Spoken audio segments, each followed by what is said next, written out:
In the last 72 hours, China's energy lifeline hasn't just been cut, it's been erased. The oil monopoly Beijing spent decades building in Tehran is dead. While the world focused on the missiles, a much more devastating blow was dealt to the shadow fleet, the ghost ships that kept the Chinese economy alive. Beijing thought their $400 billion deal made them untouchable. They were wrong. Today, we go beyond the headlines to reveal how Tehran's defeat just cost China the 21st century. The monopoly is over, and the replacement is something the Communist Party never saw coming. This is the oil war China already lost. To understand how a monopoly dies, you have to look at the shadow fleet. For 10 years, this was China's secret weapon, a massive armada of rusted, aging tankers with no names, no insurance, and their transponders permanently set to dark.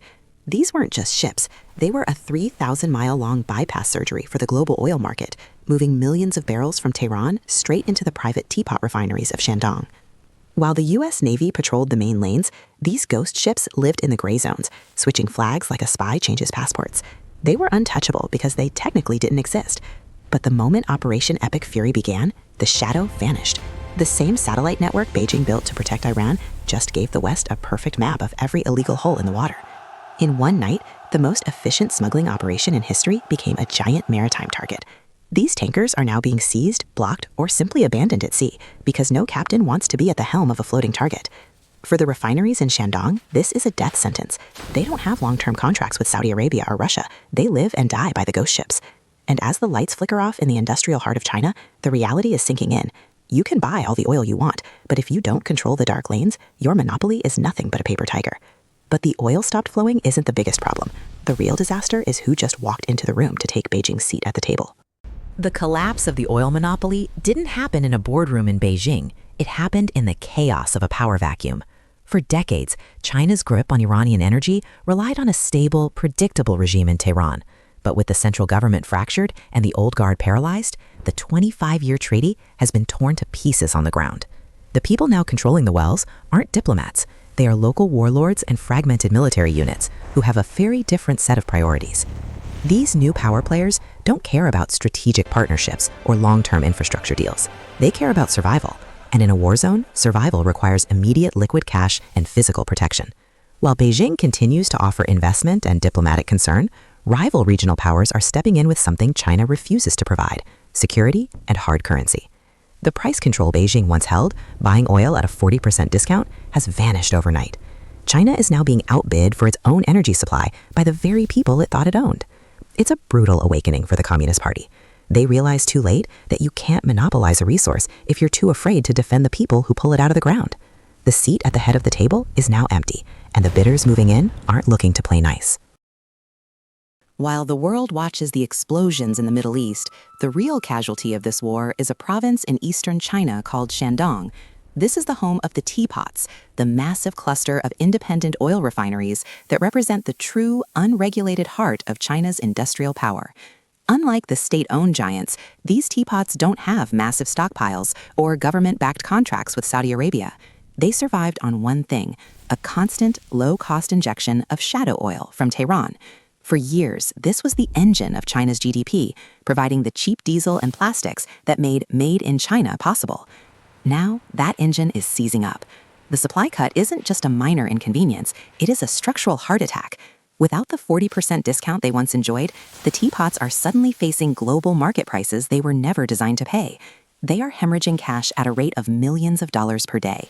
When these refineries go dark, the ripple effect doesn't just stay in Shandong. It hits the transport fleets, the chemical plants, and the massive manufacturing hubs in the south. We are seeing a breakdown of the just-in-time energy model that Beijing relied on to maintain social stability. The Communist Party is now facing a terrifying choice: bail out the teapots with trillions in state funds, or let the backbone of their private industry collapse. This is the hidden cost of the monopoly. By tying their industrial survival to a single high-risk source, China built a house of cards in the desert. The West didn't need to invade China to cripple its economy. They just needed to turn off the tap in Tehran. The silence coming from Beijing right now isn't strategic patience. It is the sound of an economy gasping for air. For years, Beijing's ultimate goal wasn't just to buy Iranian oil. It was to use that oil to kill the US dollar. This was the birth of the Petro-Yuan, a strategic plan to settle massive energy trades in Chinese currency, bypassing the Western financial system entirely. By forcing a sanctioned Tehran to accept yuan for its crude, China was building a parallel economy that the U.S. Treasury couldn't touch. It was supposed to be the first domino in a global shift that would eventually bring the Saudi kingdom and the rest of the OPEC nations into Beijing's financial orbit. But that domino just hit a brick wall. A currency is only as strong as the trade it facilitates, and with the golden pipeline severed, the demand for Petro-Yuan has evaporated overnight. The shadow fleet didn't just carry oil, they were the primary vehicles for circulating Chinese currency outside the reach of the SWIFT system. Now, with those ships sidelined and the Iranian regime unable to guarantee supply, the monopoly on non-dollar trade has been shattered. The sudden collapse of the Tehran-Beijing trade has forced other regional players to reconsider their alignment. Seeing China's inability to protect its own currency-denominated trade route has sent a shockwave of risk aversion through the Gulf. Saudi Arabia and the UAE, who were flirting with yuan-based settlements, are now retreating to the safety of the dollar-backed maritime security zone. Beijing didn't just lose its cheap oil, it lost its best chance to challenge the greenback. The dream of a Petro-Yuan world wasn't killed by a bank, it was killed by a supply line that China was too cautious to defend. The 2021 Strategic Accord was supposed to be the ultimate win-win. China would inject $400 billion into Iran's infrastructure, and in return, they would get a guaranteed discounted oil supply for a quarter of a century. This wasn't just about energy, it was about building the Belt and Road through the heart of the Middle East, with Chinese-built railways, ports, and fiber optic networks linking Beijing directly to the Persian Gulf. It was meant to be a permanent physical bypass of Western influence. But as the smoke clears in 2026, that $400 billion dream has become a graveyard of stranded assets.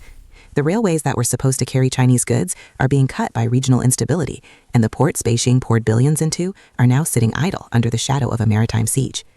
A massive investment only works if the environment is stable, but China's non-interference policy meant they built the hardware without ever securing the software, the political and military stability required to keep the gears turning. The pipeline to nowhere is now a symbol of China's strategic overreach. Beijing banked on the survival of a specific regime to protect their investment, but with that regime fractured, they are realizing that a piece of paper signed in a Tehran boardroom doesn't stop a missile or a local warlord. The monopoly didn't just end because the oil stopped. It ended because the physical infrastructure of that monopoly is now a liability that China is too afraid to defend. $400 billion later, Beijing is left holding the bill for a ghost project. The loss of the Tehran monopoly has pushed Beijing into a corner with no easy exit. For decades, China's grand strategy was built on peaceful rise, the idea that they could dominate global energy markets through checkbook diplomacy while avoiding the entanglement of foreign wars. But the collapse of their Iranian lifeline has exposed the fatal flaw in that logic.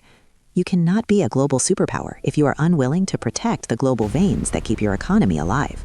Now, the Communist Party faces a brutal dilemma. To secure their energy future, they must either abandon their policy of non-interference and build a military presence capable of rivaling the West in the Middle East, a move that would cost trillions, or they must accept a future where their industrial heart beats only at the mercy of their rivals. There is no middle ground anymore. The shadow fleet is gone, the Petro-Yuan is stalled, and the dragon is realizing that gold alone cannot hold a throne. This isn't just a story about oil, it's a preview of the New World Order. The rules of the game have changed, and the paper ally is running out of time to adapt.